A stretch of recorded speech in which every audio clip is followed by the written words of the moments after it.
Hi, and welcome back to Splash Page. Today we're going to be talking about Season 1, Episode 8 of Silo, entitled Hanna. We start in a flashback of Juliet's life, as her and her mother are walking through a cornfield inside of the silo. They meet a farmer, and it looks like they're trying to trade pills for something. The farmer gives them a metal box and says don't get caught with that. The silo always wins. We see that inside of the box there's a rabbit, and Hanna says that it's not a pet. Back to modern day, the raiders are looking for Juliet, and she's hiding in the nursery as she knows there are no cameras in there. Juliet plugs the hard drive into the computer and attempts to work off of Alison's notes to get it activated, but she's unable to do so. Gloria is still alive and in medical again, and Robert Sims comes to visit her. He sees that the vent cover is off, and he removes the blanket from the mirror and places it on Gloria's bed. She recognizes him and says that his wife had a miscarriage, but then, during the same lottery time period, they added some folic acid to her tea and she was able to get pregnant with a little boy. We see Sim's son in episode 2, or maybe it was 3, and I think this was an attempt to humanize him a little bit more, knowing that ever since that moment he's basically been a major villain. Sims, threatens Gloria and says that he would keep her in the room without medication or sedation if she doesn't help him. He promises that he wouldn't send her out to clean. This is sad. Gloria wants to spend the rest of her life sedated in a dream world. Gloria admits that a bag came out of the vent and that it was hidden there originally by Holston. However, we don't see if she tells him it's a hard drive. The nurse then comes in, and the deal was for Gloria to be sedated for the rest of her life. However, I have a sneaking suspicion that maybe it's not sedation and maybe that they'll just end up killing her. But even if it doesn't, she will just be sedated for the rest of her life. Potentially the last thing we ever hear from Gloria is her saying to Sims if he thinks they'll win, and he says they have to. Goodbye, Gloria. Sims says Juliet has a red level relic, so it appears that maybe Gloria did say she had the hard drive. Now, back in flashbacks, we see that Hanna is using what is basically a microscope to look into the rabbit's heart. She suspects that the rabbit is suffering from a similar issue that her son Jacob was before he passed away. She says that with this extra magnification, she'll be able to look into the heart and see if there's a hole in it to sew it up. And says that if this works, they could use the microscope to help other people. Hanna appears to be a good person, so let's see what happens here. Billings is looking for Juliet as Juliet spent the night in medical, and Billings tells her she needs to come to the office. Unsurprisingly, Judicial is tearing apart the office. Meadows registered a search warrant for unregistered relics. Billings is very suspicious of why they're doing it, but he knows enough that it's probably Juliet's fault, as she's basically always the one to blame. We flash back again to Juliet's childhood and see that Judicial is viciously searching her apartment. They are tearing things apart, assuming they're looking for the microscope. Hanna is trying to explain to her husband that all she wants to do is learn and be able to help people, and if that technology was there during Jacob's life, she would have been able to save him. They talk about the rules and how there is no magnification allowed. They both don't know why that's the case, but Dr. Nichols really respects that rule. Hanna is almost positive her husband, Dr. Nichols, is the person that turned her in, but he denies it. I could see why Juliet doesn't care for her father now if that's the assumption she's working under. Hanna reluctantly shows the raiders the magnifying glass she created, and they smash it like a bunch of savages. They tell the raiders that the rabbit died and that they ate it, and Judicial kind of looks at Dr. Nichols, and Dr. Nichols gives them the confirmation that that's actually what happened here, but that's a lie. The rabbit is actually alive. Back in the modern day, Juliet is searched by Judicial, but she's no dummy. There's no way she brought the hard drive to the office knowing that Judicial would be looking into her. After searching her, Judicial leaves. Juliet tells Billings that she doesn't believe that Judge Meadow is the one who's calling the shots. She believes it's Sims. Billings doesn't buy this, but also doesn't jump down her throat. Knowing this is technically an illegal search, Juliet and Billings go to Judicial. We cut to Judicial, where Sims is not happy that the group of raiders turned out absolutely nothing, and says that they did a really poor job. Juliet and Billings come, and they actually arrest Sims for the illegal search. He threatens them with a, "Are you sure you want to do this?" But Billings says that Juliet is the boss. And to be honest, it's absolutely a boss play by Juliet here. And you have to give Billings a little credit too. Juliet then performs a little search and seizure of her own in Sim's office and finds a hidden file behind the file cabinet. And the files have some interesting names on them. The first one is Shirley Campbell, who I don't believe we've met. The second one is Martha Walker, who is down in mechanical.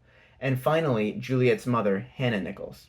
In her mother's file, a restricted file, it goes on to detail that she had the relics specific to magnification. 5 months after her son's death from a heart defect, they removed the equipment and it tells where her burial plot is. And then it flips to a second page where we don't see what's on the page, but whatever it is, we see that Juliet is extremely shocked because she does this face. Juliet visits her dad again and asks him why he didn't want her mother to build the magnifying glass, and also why her mother killed herself. Dr. Nichols tries to explain that after they lost Juliet's brother, that basically he spent more time in the nursery than he did at home because he couldn't deal with it. Hanna, on the other hand, her grief turned outward and pushed her toward dangerous things. Dr. Nichols seems genuinely broken up while talking about this and says that he should have stopped Judicial from breaking her magnifying glass, and that the breaking of the magnifying glass is when Juliet's mother lost it. Juliet comes clean to her father about Judicial having listening devices and cameras behind the mirrors. This is a great relief to Dr. Nichols because her mother never believed that he didn't turn her in, and Juliet says she believes him now because she knows it wasn't him. Right when they're wrapping up this conversation, a nurse walks in and says that maintenance is coming to check the vents. They all talk about how none of them sent a work order, so Juliet knows that they're coming to find the hard drive. Maintenance seems to work with both janitorial and judicial, as they are the team that also removed the flowers in Juliet's apartment. I really wonder how far this conspiracy goes. She then puts the hard drive in her bag and wants to go to talk to Martha Walker. She tells her father to let Martha know she's coming, but on the way down, Judicial has set up checkpoints checking IDs and the belongings of people going down. Sims, now in jail, menacingly asks for a cup of coffee to some of the deputies that are in the office while Juliet and Billings aren't there. They oblige him, but then he asks for a second favor, to be allowed to use the radio, and says he needs to call someone. Everyone's kind of freaked out because Sims is very senior, but as far as we see it, the deputy does not allow him to use the walkie-talkie. However, we do know that people figured out that Sims was arrested. We see that Billings is in his apartment with his wife. His child is asleep again by the time he gets home. And then the syndrome takes over, causing him to drop some plates. They call them tremors, and his wife is very concerned that the new job is adding a lot of stress and causing more tremors.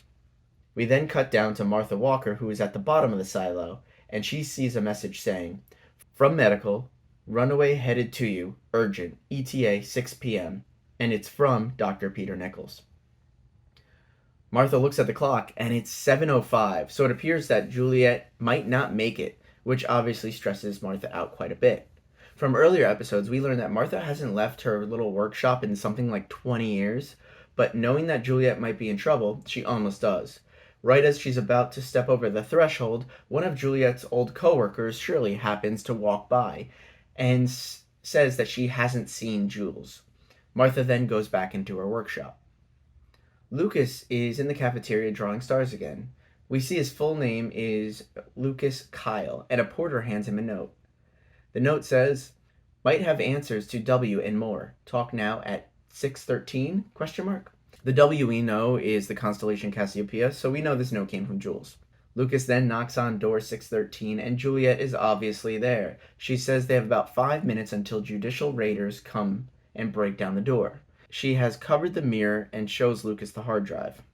She says that the hard drive has a lot of answers on it, and that Mayor Johns and Marnes were killed, which really freaks out Lucas, because the story going around in the silo was that they died due to their age after walking up and down the silo. Lucas questions who George is and kind of puts together that it's her ex-lover, and now she's trying to convince him to access the hard drive, and he feels a bit used. She then smashes the mirror to show Lucas that there's a camera behind it, and she says that if they don't figure out the truth, no one will. But this doesn't wind up getting Lucas to help her because Lucas is worried about his mother. He says he's the only one there to take care of her. She runs off and goes in a different direction just before the judicial raiders come looking for her. They break into her apartment, and now we cut to Juliet Nichols walking down the silo. Right as she gets to a checkpoint, Bernard, the new mayor, walks up and gets Juliet through the checkpoint. And Bernard knows Juliet arrested Sims. He takes her to the farm so they can talk.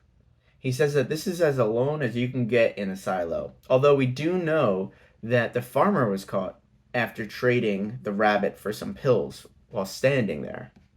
She says that it seems that someone else is in control, not Judge Meadows. Judge Meadows is afraid of somebody. And Bernard kind of plays dumb at first, again saying that he never wanted this job. He then begins to reveal that he knows the series of things before mistakenly saying the word hard drive. This is kind of like the scene from Doctor Strange in the Multiverse of Madness, where Scarlet Witch says American Chavez before Doctor Strange mentions her. Wanted. I can protect her.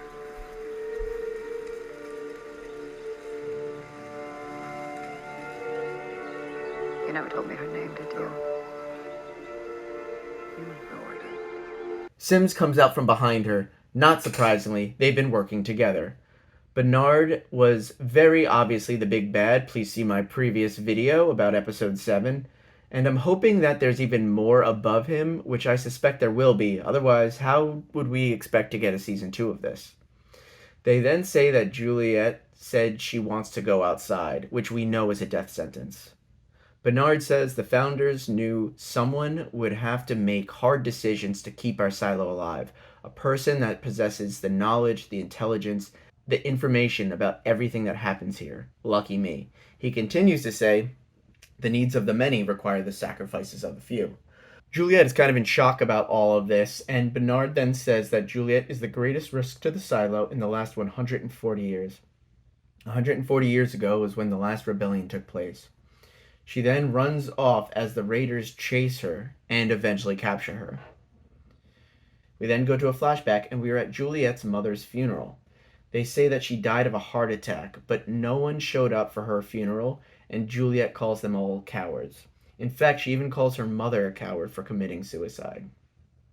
She releases the bunny, and this is a very White Fang, Harry and the Hendersons, Nymeria and Arya moment, kind of yelling at it to leave. Word that Juliet has said she wants to go outside reaches Martha through the deputies, and Martha refused to believe it even for a second. Shirley asks Martha what's next, and we might already know what's next. Juliet pleads with Billings, saying that she never said she wanted to go outside, but Sims is there and says that she did, and then physically assaults her in front of Billings. I feel like Billings might actually believe Juliet, but before they can do anything, we see that Billings is struggling with the syndrome as he's walking up the stairs, which allows Juliet time to escape from him, grab the hard drive before she jumps over the edge of the walkway. Where will she land? Hopefully she knows what she's doing. We do know that the staircase has these walkways coming off it, almost like spokes on a wheel, so assuming she lands on one of those and is able to escape. What an episode. There are so many big questions, but here are a few I have from this week. Once Juliet lands, where is she going? Can she make it all the way down to Mechanical, where we know the residents will help her and hide her? What is Lucas going to do? He must have been seen with Juliet. Will his curiosity get the best of him about stars? Where does he go from here? And finally, why is magnification such a no-no in the silo? What is there that they don't want residents to see? Silo's been great so far, and we keep making Silo content, so please like and subscribe on this channel if you want to follow along. Well, thanks. Take it easy, YouTube.